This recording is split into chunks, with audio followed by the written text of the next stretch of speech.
Hi everyone, my name's Anthony Cummins. I'm going to talk to you today about shamans, feather people with lots of jingly things. Oh, there we are. So basically, before I start, I want to just say all of my videos are done to support my work. So if you're interested in the esoteric side or the darker side or the spirit side of the world, I did this book, which is The Dark Side of Japan, Ancient Black Magic, Folklore and Ritual. So please get yourself a copy of that if you would like to support what I do and learn a lot about Japanese spirituality and magic. Right, okay, the reason this video is being done is because there's a bit of a problem, there's a bit of a sticky side with people using the word shaman. Now, many years ago, I was in university and the professor at the time says, like, what do you think of the words Celtic and shaman? And we're discussing and all that, and he says, well, actually, they're probably incorrect. Now, the word shaman came into the English language about the 1600s, or into European languages about the 1600s. But it's actually a word that was taken from a very specific place in around Russia, Mongolia, all Siberia, all that sort of area. There's a word called Shaman or Shaman. It's got an accent above it, so I'm not quite sure how it is said traditionally, but basically it evolved into this word shaman or shaman. Now, and it means a spirit talker, if you like, or someone who deals with the ancestors and the people beyond the grave, if you like.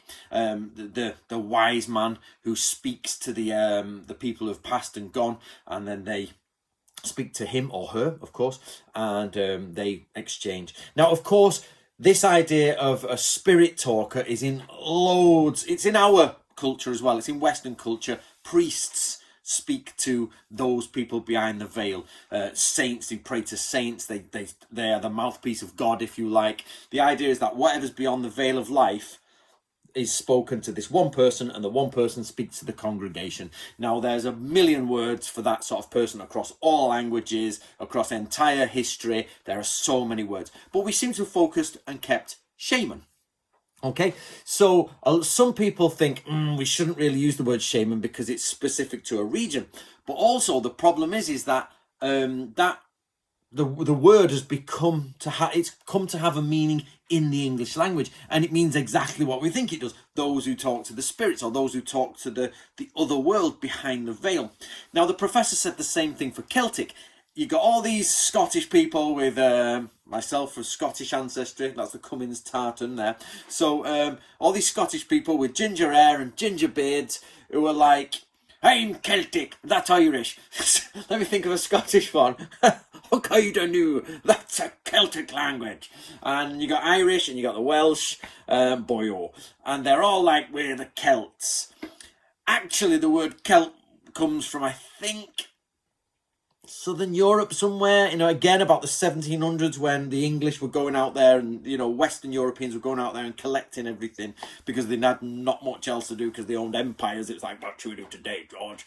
I don't know. Let's go check some bloody natives, It's like, and off they went and they dug up some pots or whatever and they found what they considered to be Celtic culture. Actually, it's Iron Age culture and it's spread across all of Europe, probably from Indo-European roots, and this idea that there is Germanic culture and also anything that springs from Indo-European this way. I'm struggling for a word because we call it Celtic culture. It's anything with swirls in it, the very types of pottery, types of sword, human remains, cultural remains that we have that have a very they have artistic similarities across the board. We call them Celtic, but actually, if you go back in time and said, "Oh, you are Celtic and I am Scottish and we are Celts," the guy back in the past would be like, "Oh, what?"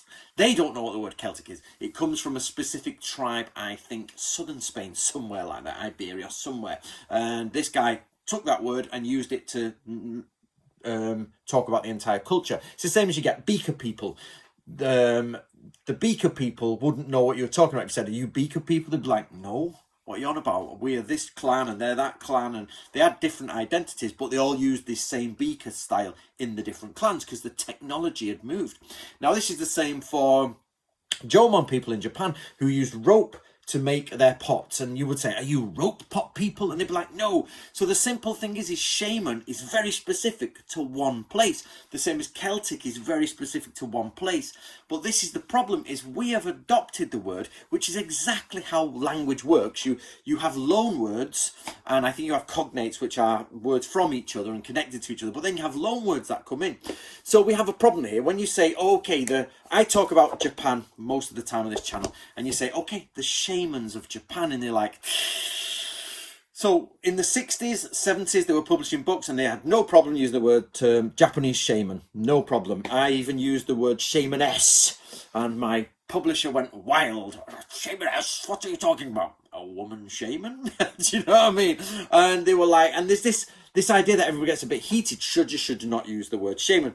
So for this video, I looked up some stuff on the internet, and there was an article by, let's say, a very vocal lady from the woke culture about how evil it was to use the word shaman. Now, I personally disagree with this. I think once a word has entered the language and we use it, like karaoke. How many people do karaoke? Nobody's going around, save the karaoke, help the karaoke, you know what I mean? Oh my God, they've appropriated the word karaoke, as they would say in Japan. So they don't care, but for some reason, shaman seems to have been, and nobody cares about Celtic. Nobody. With tie-dye and dreads and all that, whinging about this, that and the other and woke culture. Nobody is saying, oh, you know what I mean, let's not use the word Celtic because it's only for one tribe. So what we have is this problem where if you're trying to teach something or show something from ancient culture, and it's about a priest-like figure or a priestess who goes into trances and speaks to the other world, the other side, the spirits, then we generically go to shaman. It's a shaman. Now, of course, people say, and shamaness, but then people say, oh, technically you shouldn't use shamaness. Even I use that, and I shouldn't use it because shaman doesn't mean male. It means human. It's the idea of the human people. It's from our language that, you know, I think it's Indo-European languages. I'm not quite sure there, but basically the word man, as we would see it, is a link to human. I think it used to be he-man and woman was the original cause, and then it just dropped to man and woman. So when you hear humans or mankind or man, it's not about men, it's about women and men, because there was he-man and she-man basically back in the day, and woman.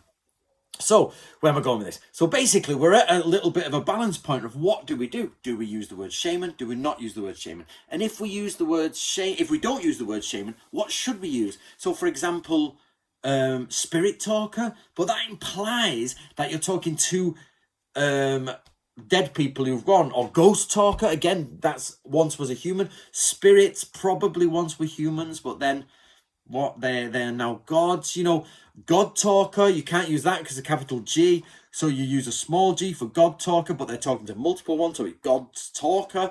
So where do we go? So we have a very convenient word called shaman.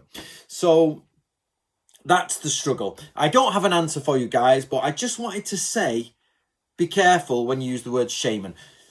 If it's normally a woman with purple hair and Doc Martens, they're going to go mad at you, but not tell you off for using the word Celtic, then tell you off for using the word mankind, but not understand that it actually means women and men. You know what I mean? And if you use spirit talker, people will be like, well, what do you actually mean by spirit talker? And then you've got then everybody's like God talker, spirit talker. So I was in university 20 years ago, and they were discussing that then, and there's still no answer for it now. So this is my question to you guys. What do you think is the best word to use in replace of shaman or shamaness? Do you think we should just use shaman? What do you think? There you go, guys. Tell me what you think. Please do support. It's The Dark Side of Japan. Ancient, I can never read the subtitles. Ancient Black Magic, Folklore and Ritual by me, Anthony Cummins. That's with my Scottish ancestry, actually. And mainly, I did my DNA stuff. There's a lot of Irish, British, Northeast, and all that. So, but I'd like to do another one, a more detailed one that goes further back. So there you go, guys. Let me know what you think, and I'll read the comments below.